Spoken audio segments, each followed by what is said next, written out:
My stepmom manipulated my dad into missing my wedding by faking a crisis with her daughter, and now she's furious she's banned from my house. My stepmom is no longer allowed in my house, and I don't think that will ever change. Actions have consequences, no matter who you are, even though some people think they have some form of immunity. I'll just say that my biological mom is not in the picture, and she has never cared to be, apart from giving birth to me. I can't think of anything that she has done for me. When I was much younger, it hurt me a lot because I thought I did something wrong to make her hate me, that she had to leave me. Now I know better. My dad married my stepmom when I was 8 years old. Now that I am an adult, I can understand why he got married, even though I wish he didn't. My stepmom pretended to have a sweet spot for me while she was dating my dad. It was her way of winning him, but I was never blinded by it. I could tell because of how she treated me when he wasn't around. I had tried to tell my dad, but he thought I just didn't like her because she wasn't my mom. So he would tell me that having a mother figure who was present in my life was good for me, so I should learn to accept her. I knew that he needed the companionship too, maybe even more than I needed a mother, and I wanted him to be happy, so I decided to tolerate my stepmom. She wasn't very horrible to me, it was just that she didn't care as much as she wanted my dad to think she did. She did the most basic things for me and never went the extra mile while I didn't expect her to. After all, I wasn't her biological child. She had never been married and had no kids before meeting my dad. My dad and Claudia tried to have kids for years and they finally got one after 10 years. My sister is 6 years old now, and she is so adorable. I really love her, and I'll do anything for her. As you may have already figured out, I am many years older than she is. Anyways, to the meat of the story, today was my wedding. My dad missed it because of my stepmom. When I got to the venue, I was surprised to see that none of my parents were there. I called my dad, and he told me Tessa was missing, so he and Claudia were trying to find her. I was so scared. This couldn't be happening on my wedding day. I honestly would have preferred to call it off, but my dad reminded me that we had people who had taken time off. Some had traveled just to be present on my special day, and I couldn't let them down. He made me promise to wait 1 hour, and if he wasn't back, I would go ahead with the wedding. They hadn't found Tessa by the time the hour was up, so we had to start the wedding. I was devastated. My father was the most important person in the world to me, aside from my husband. He was supposed to walk me down the aisle, and now he isn't even present. I was hurt, but at the same time felt guilty about being annoyed because my sister was missing. A few minutes after we had said our vows and were about to start the reception, my dad called me to say they were on their way. When they arrived, I discovered that Tessa had gone home with her friend. The school let that happen because her best friend's mom was also authorized to pick her up when her mom couldn't.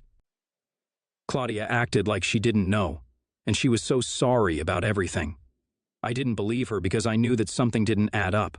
After everything died down, I asked Tessa why she went home with her best friend when her mom didn't tell her to. She said, "Mommy told me to go with Ryan but not tell anyone." She made my dad miss my wedding on purpose and made it look like it was Tessa's fault for missing her. At this time, we were basically done with the reception, and my husband and I were about to leave. My dad kept apologizing for missing my wedding, and then I told him not to. Instead, he should blame the woman he married. He said that was a serious accusation. I told him it wasn't an accusation if it was true, and I asked Tessa to tell me what she told me earlier, which she did for all to hear. I could see the rage on my father's face and how he tried to suppress it. My dad asked my stepmom if what Tessa said was true. She didn't respond to the point that my dad had to jolt her out of her thoughts with a shout.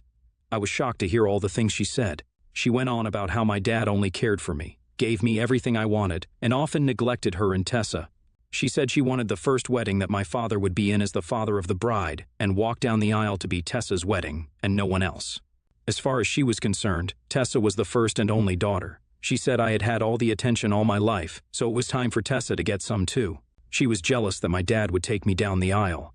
Tessa was just 6 for Christ's sake, so she was ready to wait for another 20-something years for that to happen when she could have capitalized on my wedding as an opportunity. She is the closest thing to a mother I have ever had, so all she had to do was accept me as her daughter and enjoy the moment as the mother of the bride. My biological mom wasn't invited to the wedding, so it's not like 2 of my mothers were fighting for me or something. My wedding was not the time for her to feel unsure about her and Tessa's place in the family. As far as I'm concerned, none of what she said made sense. It's just sad that it took this many years for my dad to really know who she is. We can't undo what's done. It would forever be that my dad missed my wedding for no reason, which really hurts. My stepmom didn't show any sign of remorse. She just said it like she was stating a fact and expected everyone to understand and reason with her. She has always been like that, but today it was so annoying. She found it difficult to admit when she was wrong and would do anything to avoid apologizing. She never took responsibility for what she did, which was unacceptable. This time, she had literally tampered with our lives here. This time, she had gone too far, and she was going to pay for it somehow. My dad was too disappointed, and he didn't want to make matters worse since it was my wedding, so he dismissed everyone and said we would continue this later. We didn't leave for my honeymoon immediately because we had planned a Thanksgiving service before traveling. The service was the day after my wedding. My stepmom tried to behave like nothing had happened the day before. She was now desperately trying to be nice to me. She was overly compensating by being extra nice to me. She gave compliments and was all over the place, trying to make sure everything was set, even when everything had been planned months ago, so there was nothing really for her to do. Honestly, all I needed from her was a genuine apology. It didn't look like I would get it.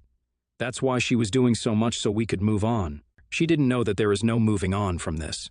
Even though it won't change anything, she still has to admit that she was wrong and apologize to me, my dad, and my husband properly before we can even think of moving on. My husband has always thought that my family was crazy, which further proves the point. His family dynamics are very different from mine. They are more quiet, prim, and proper families, while mine, in comparison, is ghetto. The church was close to our new home, so we had our Thanksgiving lunch there. I was on the verge of canceling because I didn't want to deal with my stepmom any longer, but if being in a relationship with my husband has taught me anything, it's not to act brashly and to always look at the bigger picture. I was struggling, but I decided that canceling would do more harm than good. She tried everything to get me to speak to her, but I refused. This was not going to pass, and everyone would move on. There was so much tension in the air. I'm sure everyone was waiting for me to blow up at her. She made a statement during lunch and referred to me as her daughter. That did it for me. I told her that she had no right to call me that. There was no use pretending that she cared for me or wanted the best for me, because her actions had proven otherwise. I told her that I didn't want her or anything that had to do with her near me, including Tessa. I was done tolerating her because I wanted my dad to be happy, so I asked her to leave and never to come back to my house. Lunch was over, so that was everyone's cue to leave. Some of my friends stayed to cheer me up and help me finish packing for my honeymoon. It's been months after my wedding, and things are not any better. I haven't seen or spoken to my stepmom since my Thanksgiving lunch. I have excused myself from anything that would bring her and me together. My dad tried to talk me into reconciling with her, but I wouldn't listen. I didn't want her in my life. He asked me a striking question on one of those days. He asked me if I was willing to give up my relationship with Tessa, but I didn't respond. I was too annoyed to think of Tessa, but now I feel horrible for putting her in the middle of all this. She didn't do anything wrong, but I punished her. My dad told me that Tessa really missed me, and a few times she had cried as she asked for me, and that hurt me. But I wasn't still ready to let everything go. So I did nothing. Am I doing the same thing my bio mom did to me?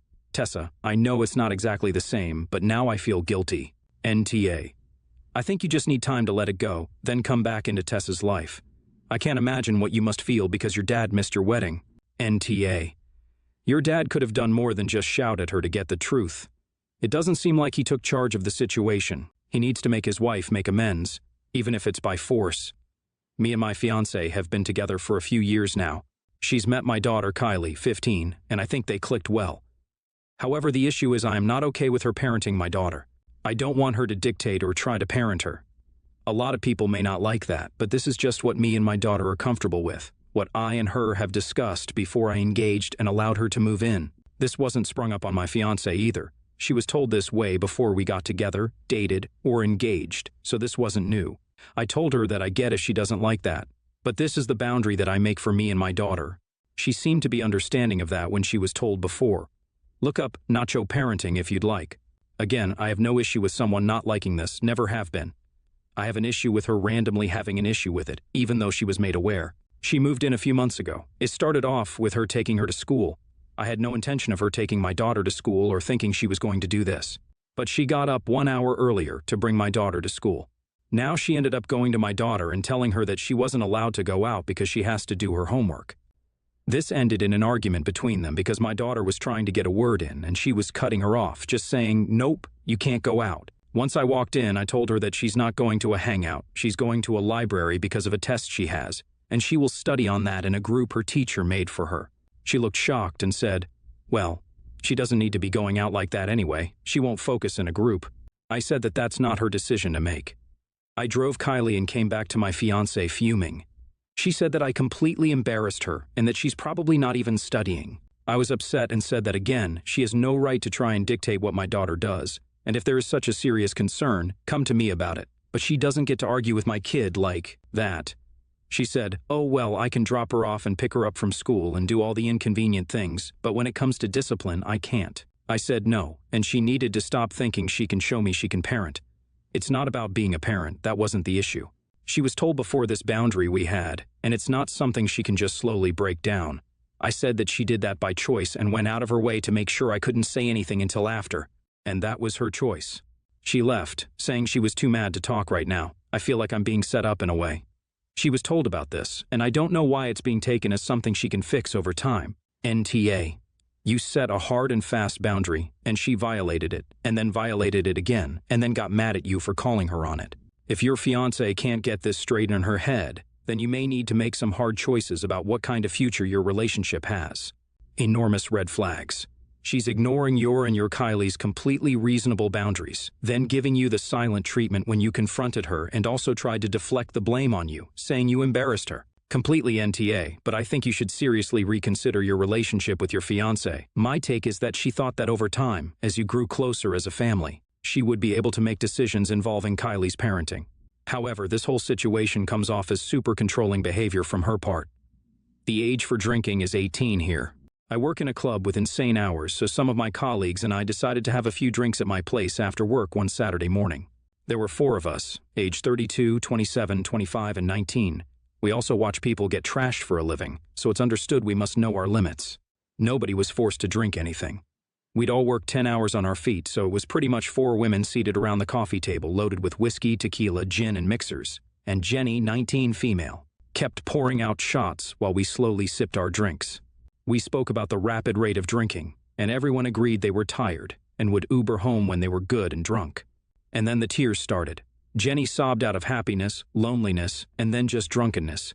And then she started spam calling her ex. She'd lose her phone and then demand I find it so her ex could fetch her. Spoiler, he never came. She refused to go home, even with one of us escorting, so I put her in my bed and told her to try to rest. She asked me to cuddle her, so I held her for a bit, and she began grinding on me, so I immediately excused myself. A while later, she emerged and got back on the couch and began the ex calling, losing her phone in the blankets routine. And then she threw up on the couch. And when I went into my room, I saw she had thrown up in my bed. It had spread and soaked for nearly an hour. Yum. All of this was treated with a glassy-eyed dismissiveness that our colleagues tried to explain away by her age. Literally every blanket in my apartment came in contact with puke. When she was finally sober, nearly 6 hours later, where she had napped on the only clean couch, I got her to commit to leaving. She saw the vomit and acted like it wasn't there, and I finally snapped and asked her who she thought would be cleaning up or her puke and where she thought I'd be sleeping. She sheepishly agreed to having my bed and linens cleaned, but since then she's been dragging her feet. The bed got cleaned 2 days later. She did not care that I had to stay at my partner's place. And she hasn't returned the sheets she asked to dry clean herself and gets upset when I ask for updates without greeting or acting. Super friendly. She excused her behavior with alcohol, and our colleagues are saying she's just young and going through things, and I'm being too harsh, but this just reeks of entitlement. I've been the drunk girl, and I've jumped through hoops to rectify my drunk mistakes, but it seems like she thinks my life will go on without a bed or any blankets in my home. I'm a broke student working in the service industry, and none of this is easy for me. Am I being an inconsiderate a-hole? NTA, but don't take drunk people home anymore. If she puked once, she would have been in the bathroom. Unfortunately, you should have taken the loss and just cleaned everything yourself. Being there and done it, I cleaned up after my friend and let her know she was no longer welcome to come to my house drunk. I stuck her in the tub, and she slept there. She threw up some more in the bucket while I cleaned my bed. Thank God my mom enforced having a waterproof mattress cover. NTA, you weren't inconsiderate at all. You let a drunk person stay at your place and throw up in multiple locations and didn't ask her to leave until she had the ability to do so. Since then, you are right, she should be going out of her way to make it up to you. Sure, she is young and had a bad drunk night. You don't want her punished. You just want to be left whole for her decisions. Go in, say hello, how are you? And then tell her she either needs to return your items cleaned or she needs to pay you X amount by X day. Maybe payday. Just be calm but very firm. Jenny, I need my sheets and items back by tomorrow, and if you can't do that, then I need to replace them ASAP. You threw up on every blanket and sleeping surface I have. and I need my items cleaned and back to me, and/or I need the money you owe me. Please get me X money and items by the end of the week. You can tell the other people you work with that you are being kind. You aren't holding this against her, but you can't foot the bill of destroyed items either. And even children understand there are consequences to their actions.